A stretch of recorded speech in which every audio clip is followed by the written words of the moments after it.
BRK news. మనం ఇంతవరకు ఆకాశంలో ఎగిరే విమానం చూసాం, గాల్లో చక్కర్లు కొట్టే చిన్న విమానాలను కూడా చూసాం.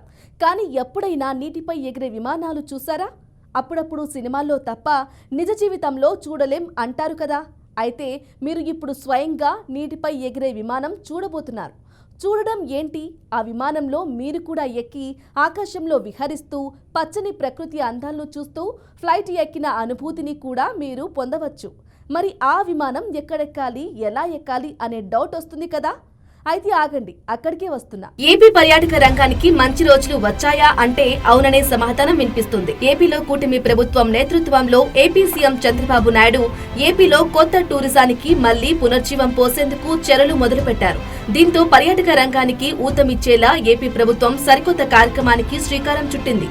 పర్యాటక రంగంలో భాగంగా విజయవాడ దుర్గమ్మను దర్శించుకున్న భక్తులు అక్కడి నుంచి నేరుగా శ్రీశైలం మల్లన్నను కూడా దర్శించేందుకు ఏపీ టూరిజం వీలు కల్పిస్తోంది.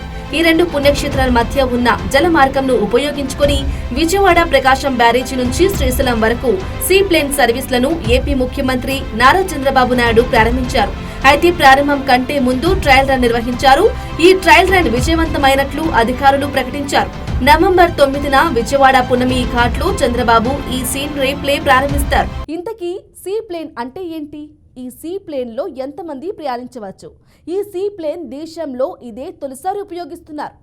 ఈ సీ ప్లేన్ ని ఎవరు తయారు చేశారు? ఇలా అన్ని ప్రశ్నలకు సమాధానం తెలుసుకుందాం పదండి.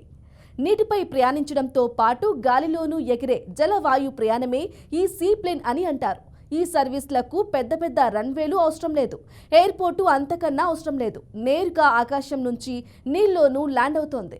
ఈ విమానం నీటిలో ల్యాండ్ అవ్వడానికి కనీసం 300 మీటర్ల పొడవున 2-3 అడుగుల నీళ్లు ఉంటే చాలు. ఈ ప్లేన్ సేవ్గా ల్యాండ్ అవుతోంది. ఇక నీటిపైనే కాదు, 300 మీటర్ల మట్టి రోడ్డు రన్వే ఉన్న ఈ విమానం సురక్షితంగా ల్యాండ్ చేసుకోవచ్చు. సాధారణంగా ఈ సీ ప్లేన్లు సముద్రంలో సబ్మెరైన్లను గుర్తించడానికి ఎక్కువగా ఉపయోగిస్తుంటారు. ఈ సీ ప్లేన్లను 2వ ప్రపంచ యుద్ధంలో సైనికులు రక్షించడానికి, శత్రువులపై నిఘా పెట్టడానికి ఈ సీ ప్లేన్లను ఎక్కువగా ఉపయోగిస్తారు. ఈ సీ ప్లేన్లను 21వ శతాబ్దంలో వైమానిక అగ్నిమాపక ద్వీప సమూహాల చుట్టూ వాయు రవాణా అభివృద్ధి చెందని ప్రాంతాలకు వెళ్లేందుకు తరచూ ఉపయోగిస్తూ ఉంటారు. ఇక భారతదేశంలో ఈ సీ ప్లేన్లు దేశవ్యాప్తంగా 2 చోట్ల మాత్రమే వీటి సర్వీసులు ప్రారంభమయ్యాయి. తొలిసారిగా అండమాన్ నికోబార్ దీవులతో పాటు గుజరాత్ లోనూ సీ ప్లేన్ సర్వీసులు ప్రారంభించారు. దేశంలోనే తొలి సీ ప్లేన్ సర్వీస్ ను ప్రారంభించిన రాష్ట్రంగా గుజరాత్ నిలిచింది. ఇక గుజరాత్ లో కెవాడియాలోని సర్దార్ వల్లభాయ్ పటేల్ ఐక్యతా విగ్రహం నుంచి అహ్మదాబాద్ లోని సబర్వతి రివర్ ఫ్రంట్ మధ్య సీ ప్లేన్ సర్వీస్ ను ప్రధానమంత్రి నరేంద్ర మోదీ 2020 నవంబర్లో ప్రారంభించారు.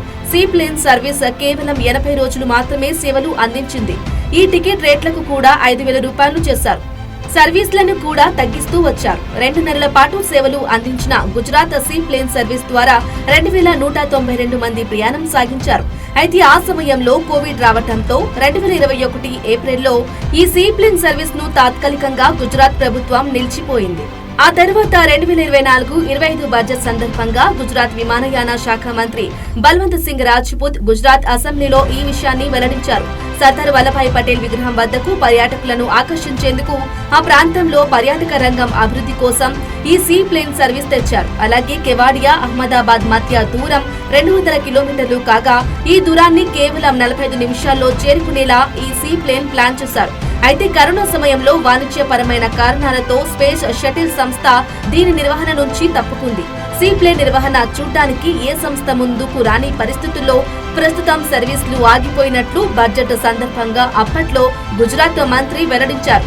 సీ ప్లేన్ నిర్వహణకు ఏ సంస్థ ఆసక్తి చూపకపోవడంతో దేశంలోనే తొలి సీ ప్లేన్ సర్వీసుగా నిలిచిన కెవాడియా అహ్మదాబాద్ సీ ప్లేన్ సర్వీసులను 2023 ఏప్రిల్ నుంచి పూర్తిగా నిలిపివేశారు. నిజానికి ఏపీలో ఈ సీ ప్లేన్ సర్వీసులు 2017లోనే అందుబాటులోకి వచ్చాయి.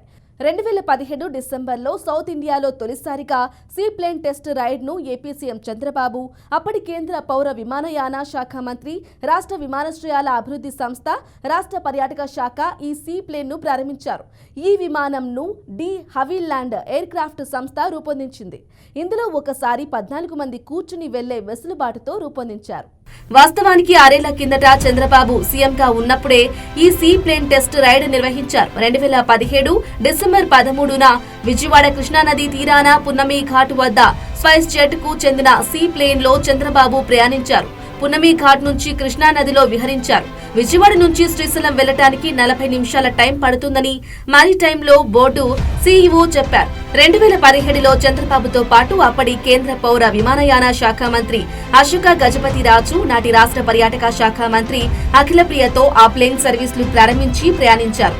ఇంతలో 2019లో ఏపీలో చంద్రబాబు ఓడిపోవడంతో ఈ ప్లేన్ సర్వీసులను ఆ తర్వాత వచ్చిన ప్రభుత్వం అంతగా దృష్టి సారించలేదు.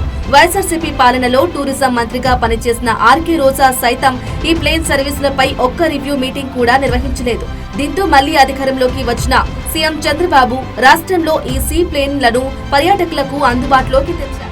ఇది వాటి special story. Keep watching BRK news.